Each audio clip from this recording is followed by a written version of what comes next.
Today I'm going to be talking about the changes I've made to my game. I'm going to be talking about the telekinesis mechanic I worked on and the adventure to figure it out. I'll be talking about map changes and why I made the changes I did.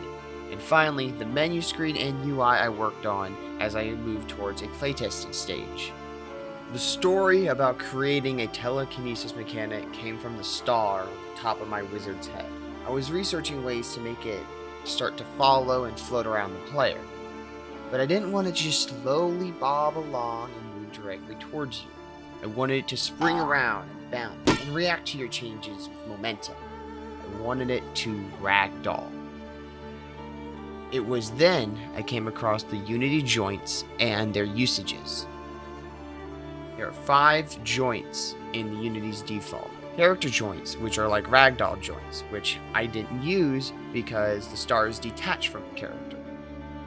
Fixed joints, which Unity describes as parenting, but with physics instead of transforms. Hinge joints, which cause 2 objects to act like a door on a hinge. Spring joints are the ones I'm going to get deeper into and are the ones I used for my star and for my telekinesis mechanic. And finally, configurable joints, which are basically the Linux of joints. It has all the same options as all the other ones put together, but it's a pain to use. I tested a few of these out on the star. Hinge and fixed joints were too rigid and didn't give the star the freedom I wanted it to have. I didn't try the character joints since the star and the player are separated, and character joints tend to be used for body parts and limbs to give things a ragdoll feel. Configurable joints were far too complicated, but spring joints, ooh, those are just right.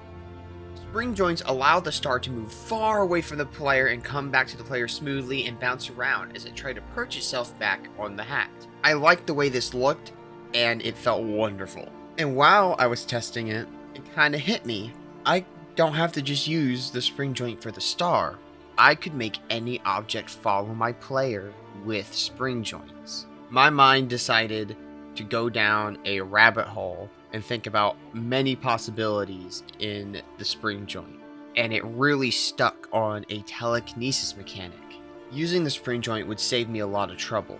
It would do a lot of the hard work for me, a lot of the math of blending together the movements of the star so it follows the player correctly. I didn't have to program my own object movement system, and I could just play with a bunch of the numbers that were given to me on the spring joint. Looking at the component for spring joint, there's a lot of settings here, but these are the only ones that matter. The connected body is the object on the other side of the string. In code, I tended to use this to bring objects under the influence of telekinesis. Spring is how much force is given to a connected body by the spring. Think of this as how tight the spring is. The tighter the spring, the harder and faster it will pull the object. Damper is a real doozy. It slows the connected body and smooths out its travel on the spring. I believe it works on a percentage base, but I can't really tell without the source code.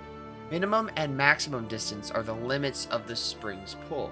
Minimum distance is how close the spring will get before it stops pulling, but max distance is how far the object will get from you before it stops getting any further. In my testing, minimum distance doesn't stop it from getting too close, but maximum distance stops it from getting too far.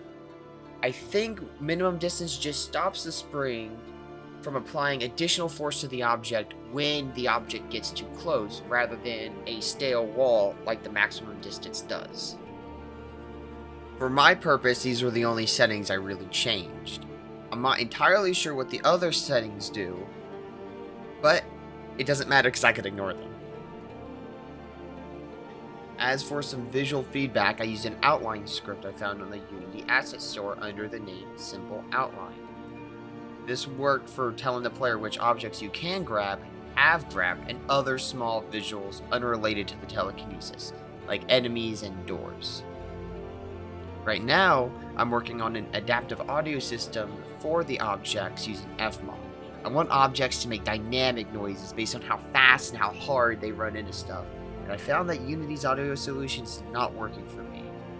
And Fmod is right there, looking like a snack. Fmod is apparently a big deal.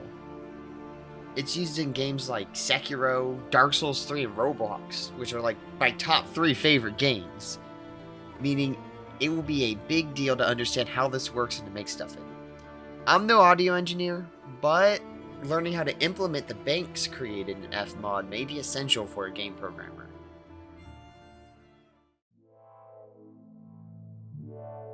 So, now I'm going to be talking about the map changes I made, and these were a big deal. I had to scrap my previous method of map generation, which was the tile by tile building of a room and objects being placed depending on those tiles. After some playtesting and figuring it out, it became apparent that this wasn't going to work. The problem was it was going to be very difficult to implement challenges that I wanted to do. I had ideas for rooms that had pitfalls in it that you couldn't cross, but you could throw objects across. While I could, theoretically, add those conditions into the random generation per room, I would have to create a different algorithm for each kind of room I wanted.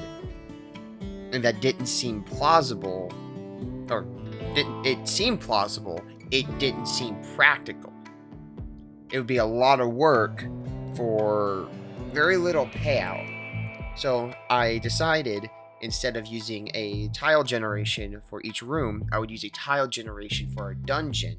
And instead of each individual tile being a small little square in a room, each tile would be a room.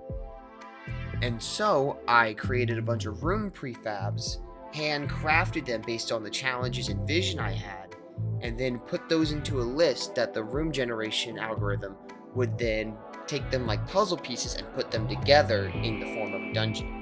This kind of system had to be set up so that when a player enters a room, it sets everything up, like enemy spawns, cannons, keys, and then all the challenges had to be beat before the doors would open and let the player exit the room and go into another room. And they all had to be hand-placed, which allowed me to create my own challenges and maps. And it felt very fun to sit there and plan out a pretty cool idea that I had and throw a whole bunch of stuff on it. This would also allow me to add variance to it by creating extra versions of the room with different enemies or a different pattern of cannons, or the keys are in different locations to add a little variety to it.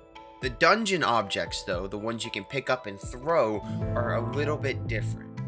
While the challenges are placed down and set in stone, they'll spawn the same kind of enemy, they'll spawn the same cannon projectiles, the keys would be in the same spot every time you go into that kind of room. The dungeon objects are not the same. Instead of placing down an actual object, I place down a spawner that then chooses from a list of objects which are separated by size, and it will place one of those objects.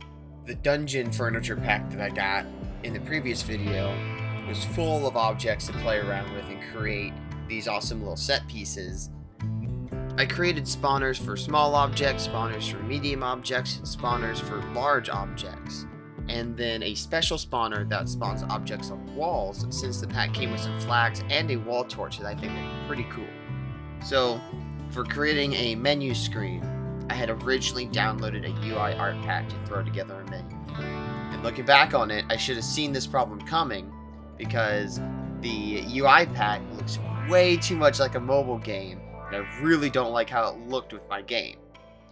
So, I took inspiration from God of War 4 and made a scene with in-game models and put it together with a menu that used a white gradient background on the buttons, and I found it looked pretty cool.